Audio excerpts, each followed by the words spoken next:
Sir आपने अभी हमें बताया कि लोन्सी के एक्सपर्ट्स हमें इस चीज़ में हेल्प कर सकते हैं कि लोन्सी कौन-सा गोल्ड प्रोडक्ट आपके लिए बेस्ट है और कितनी जल्दी किस बैंक पे आपको जाना चाहिए, उसमें आपको सहायता कर सकता है। पर इस सहायता की क्या फ़ीस है, लोन्सी क्या आपसे लेता है, ये अगर आप हमें बताएँ, तो हमारे यूज़र्स को थोड़ी और जानकारी मिले। अच्छा सवाल है आपका और जवाब जो मेरा है वो उससे भी अच्छा है। कस्टमर को इस सेवा की कोई फीस नहीं, डायरेक्टली या indirectly. It is a zero service fee which is available to the customer.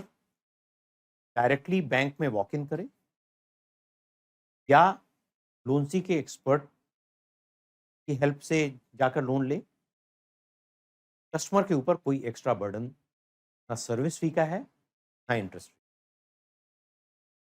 कोई भी, किसी भी तरीके की कस्टमर के लिए it is a zero service fee, zero service charge, zero serve zero cost service, निःशुल्क है टोटली। तो जो चीज़ आपको मुफ्त में मिल रही है, आपके फ़ायदे के लिए मिल रही है, देने में आसान नहीं है। लेकिन यहाँ पर आपके मन में एक बड़ा अच्छा सवाल आएगा। हर आदमी के मन में ये सवाल आएगा कि तो क्या हमारी कंपनी कोई चैरिटी कंपनी है? अगर कस्टमर से फ़ी नहीं ली जा रही, तो कंपनी चल कैसे रही?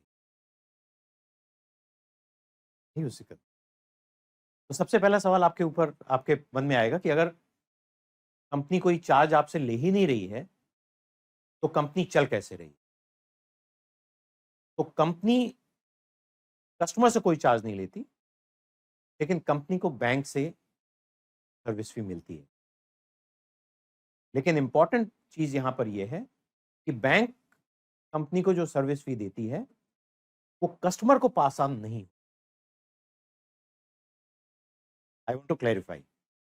ऐसा नहीं है कि उन्होंने मुझे ₹10 दिए और वो ₹10 उन्होंने कस्टमर से डायरेक्टली या इनडायरेक्टली चार्ज कर लिए।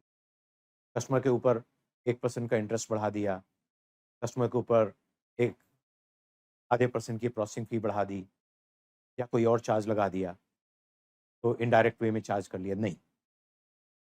आपको जो आपका अगर डायरेक्टली आप जाओगे तो आपको जो रेट मिलेगा, वही रेट आपको जब आप लोन्सी के थ्रू जाओगे तब भी मिलेगा। जो कॉस्ट लोन्सी की है, वो बैंक बेयर। तो सर जब लोन्सी के एक्सपर्ट्स कस्टमर को हेल्प करते हैं, तो उस प्रोसेस के दौरान क्योंकि लोन्सी बीच में आ जाता है, कस्टमर डायरेक्टली बैंक के पास नहीं जा रहा है, तो क्योंकि लोन्सी बीच में आ रहा है, तो एक क्वेश्चन यूज़र्स के सवाल में या व्यूअर्स के सवाल में ये भी आएगा कि क्या उस ट्रांज़ैक्शन में गोल्ड उनका सेफ है? रोहित, कस्टमर का गोल्ड पूरी तरीके से सेफ है, क्योंकि लोन्सी उस गोल्ड को छूता नहीं। गोल्ड कस्टमर के पास है, कस्टमर गोल्ड लेकर बैंक में जाता है, लोन्सी का एजेंट उसके साथ होता है, उसको गाइड करने के लिए, उसको हेल्प करने के लिए। कस्टमर स्वयं अपना गोल्ड बैंक के अधिकारी को देता है। कस्टमर की प्रेज़ेंस में उस गोल्ड का वैल्यूएशन होता है। बैंक वैल्यूएशन करने के बाद उस गोल्ड को अपनी कस्टडी में लेता है और उसको सेफ डिपॉज़िट में।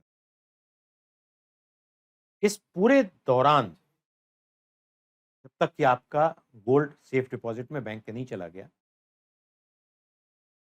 लोन्सी का जो एक्सपर्ट है, वो गोल्ड को छूता नहीं।